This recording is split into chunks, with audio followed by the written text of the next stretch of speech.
भाग 4 में हमने पढ़ा कर्मधारय समास और द्विगु समास।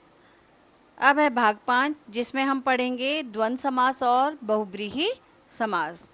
तो द्वंद्व समास में ही इसके नाम में ही द्वंद्व समास की परिभाषा छिपी हुई है। द्वंद्व यानी दो, जो कि जोड़े में है और दोनों पद इसके समान होते हैं, दोनों पद प्रधान होते हैं। और जब इन दोनों पदों के बीच में समास बनाया जाता है, समास किया जाता है, तब इनके बीच और, तथा, एवं आदि समुच्चय बोधक अवयवों का लोप हो जाता है और उनकी जगह पर योजक चिन्ह का प्रयोग किया जाता है। योजक चिन्ह है ये, जिसको हम डैश भी कहते हैं, उसे द्वंद्व समास कहते हैं। जिस समास में दोनों पद समान रूप से प्रधान हो, समास होने पर तथा एवं आदि समुच्चयबोधक अवयवों का लोप हो, उसकी जगह योजक चिन्ह का प्रयोग हो, उसे द्वंद्व समास कहते हैं। उदाहरण द्वारा इसको हम और भलीभांति समझेंगे। द्वंद्व यानी जोड़ा, जो जोड़े में है वो द्वंद्व समास है। देखिए, अपना और पराया, दो है ना इसमें, अपना और पराया। आटा और दाल, आटा दाल। समास बनाया तो और का लोप हो गया। जितने आशा और निराशा, ऊंच और नीच, अन्न और जल, नर और नारी, पाप और पुण्य, रात और दिन, धूप और दीप, हानि और लाभ, राजा और रंग, रुपया और पैसा, राधा और कृष्ण, जन्म और मरण, न्यून और अधिक, भीम और अर्जुन, दूध और दही, गुण और दोष, देव और असुर, नर और नारी, माँ और बाप, भला और बुरा। तो हर चीज जोड़े में है, एक दूसरे का विलोम है।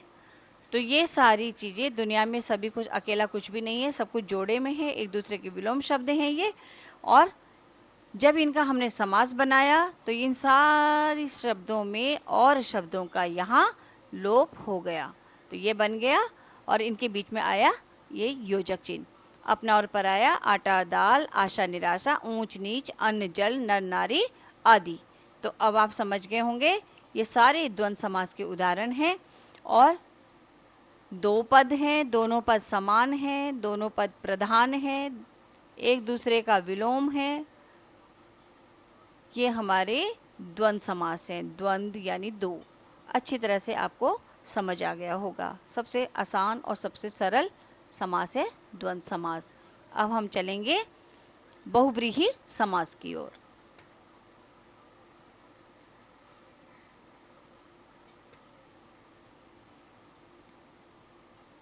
अब है बहुव्रीहि समास। बहुव्रीहि समास में इसमें भी दो पद होते हैं, पूर्व या उत्तर पद, लेकिन दोनों ही पदों की कोई प्रधानता इसमें नहीं होती। बहुव्रीहि समास में क्या होता है कि अन्य पद यानी अन्य कोई, इनके अलावा कोई तीसरा पद होता है जो दिखाई नहीं देता, लेकिन उसी की प्रधानता होती है और अर्थार्थ करके उसका उत्तर निकलता है।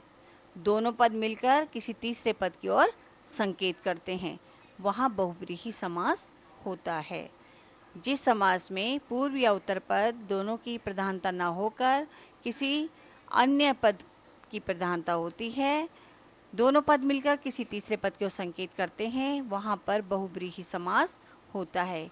इसको भी अच्छी तरह समझने के लिए हम इसके उदाहरण पढ़ेंगे।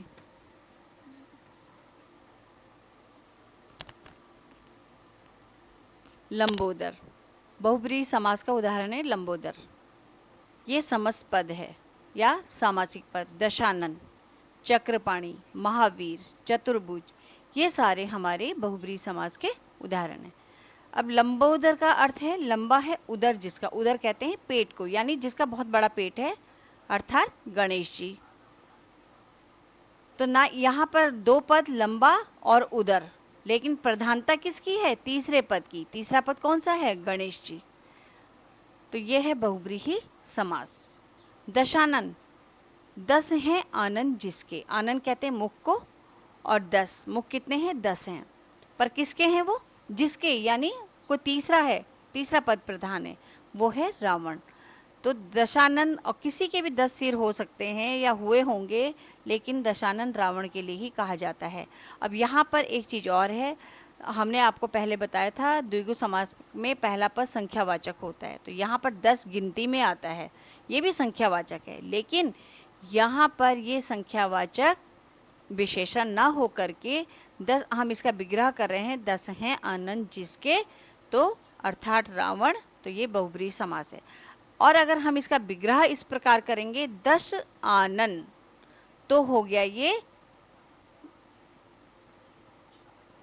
या 10 आनन का समूह या 10 आनन का समाहार, तब ये द्विगु समास बन सकता है। लेकिन वैसे ये अक्सर बहुब्रीहि समास के लिए ही प्रयोग किया जाता है, क्योंकि इनके अर्थ भी रूढ़ हो रखे हैं।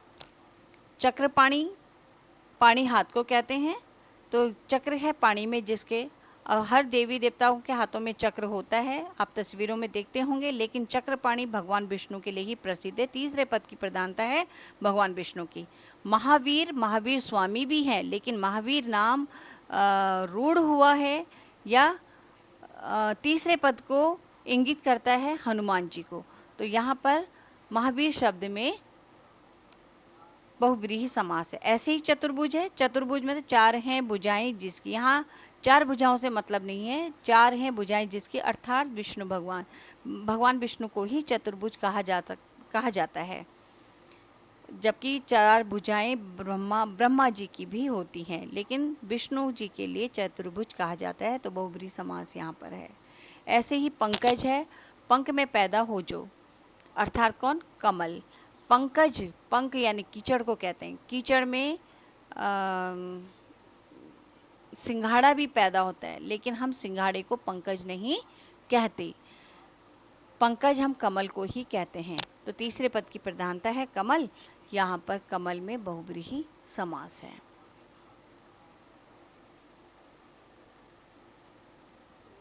इस प्रकार उम्मीद करती हूँ आपको द्वंद्व समास और बहुब्रीहि समास अच्छी तरह समझ में आ गए होंगे। नहीं आए तो आप कमेंट बॉक्स में प्रश्न पूछ सकते हैं, और अगर आपको समझ में आ गए हैं तो मेरे द्वारा पूछे गए प्रश्नों के उत्तर दीजिए। अपना नाम सहित कमेंट बॉक्स में उनका उत्तर लिखिए। तो कौन सा समास है जिसमें दोनों पदों की प्रधानता होती है?